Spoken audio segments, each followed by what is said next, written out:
Yowza! Where are we? Get in there, you bugger. Put a bit of hair around it. Where were we?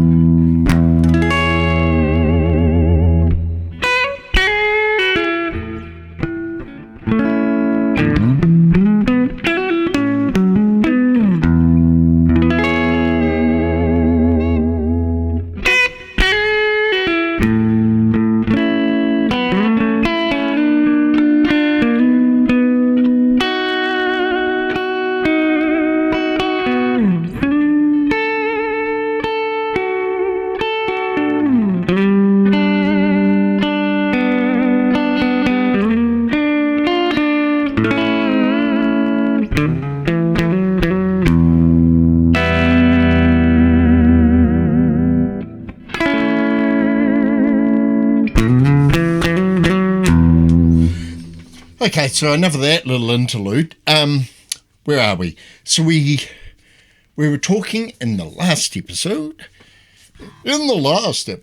about the housing crisis here in New Zealand. It's not the only thing that really gets my goat. What's doing my freaking head in is COVID. COVID. If you think about COVID, we had swine flu or something like that in the late 2008, 09, or it might have been back before then a little bit. Or some swine flu or some crap like that.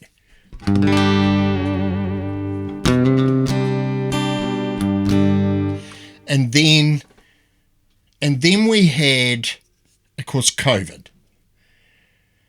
Before that, we actually had a financial crisis in 2009 here in New Zealand. Thankfully, the company I work for just hit the right time. The Christchurch earthquake hit and destroyed freaking half of Christchurch, and construction, which I was in, kick-started infrastructure, and we spent the next decade rebuilding Lyttelton Port, which was quite lucky in some ways. Very funny how events like that have sometimes little good outcomes for a few. And then, so after that, then we had COVID, didn't we? Which I still maintain is a complete load of shit. We could have saved a few people, and we did, definitely. In New Zealand, rightly or wrongly, she reacted fast. And my parents were definitely in that category where, it was very dangerous, and we all got the flu vaccines. How quickly did they roll those vaccines out? How much time did they have to really test and trial that? Anyhow, that's another whole matter. Let's move on from that. The cost of living crisis then. So we just get over COVID and things get rolling, and then based off the back of COVID, the cost of living went through the roof, apparently because of the amount of money borrowed overseas to pay people for those periods of time, which everybody was off work, which was very nice of the Labor government to do that, to give us a wee break.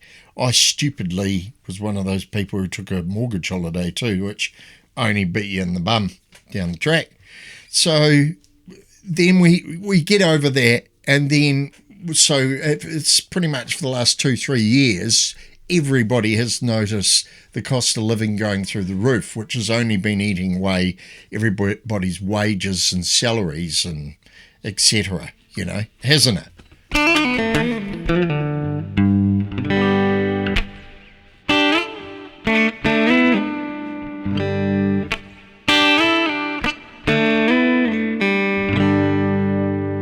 So that's that, and then we get over that. It's still going up. So now Donnie decides he'll bomb Iran. So on the back of that, fuel goes through the fucking roof. So we go from $2.74 a litre to, what was it? It's worse, $3.80. Diesel was over $4. So now all the cost of goods and everything all runs on that fuel dollar, diesel dollar. It just keeps going up and up and up. What's our government really doing to help us? What have they really done? They dropped what did they do? They dropped the fuel excise. No, it was Australia that did that. Sorry, what am I talking about? I don't know if they've taken off any of the weight on diesel here in New Zealand or not. Fortunately, the cost has gone back down, but the prices at the pump haven't really returned to where they were, and the cost of living hasn't stopped. It just keeps on going up every week. The government's performance rating has hit a new low of 3.9 out of 10 in the latest Ipsos survey of just over 1,000 New Zealanders. Labor was rated best able to handle 15 of the top 20 concerns of voters, including the economy and cost of living. It coincides with new figures out today showing food prices are up 4.7% compared to a year ago. Here's Zane again. $16 for less than 800 grams of mince at the supermarket as demand for red meat rises. There are some prices, dairy products and meat prices, where we're seeing strong global demand. Those prices are likely to remain firm for some time. Beef is in such high demand in the United States that it's included in a list published by the White House of certain agricultural products that shall no longer be subject to reciprocal tariffs, alongside kiwi fruit and other fresh produce. Look, I'm on a pretty good salary, I'd have to say, but I'm supporting these three guys, triplets. Sure, two of them have started working, and my wife and I. How must it go for people that are low income, minimum, just to survive? Put food on the table, and everybody knows that the homeless rates are increasing. Look, I've even looked at retirement and what that's going to look like. It ain't going to be that great. I'll be working past 65. Don't know about you guys out there, what your outcomes look like. But to me, our government, we're right on the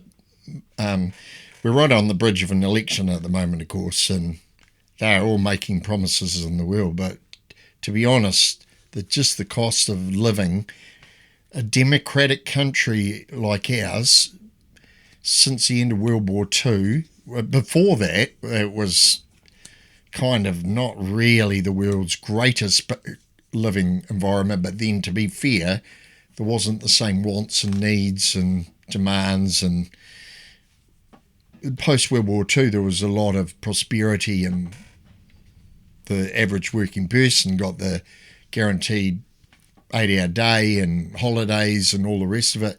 Things have been eroded, New Zealand. Things are just getting eroded bit by bit, and you're finding yourself more and more worked into a little corner where the cost of living is choking us all out.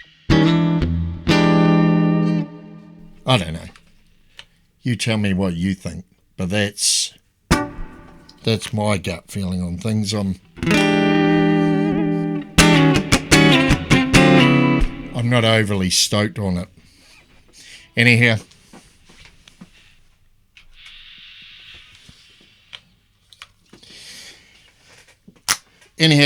that's my rants. Over and out. Catch you on the next one.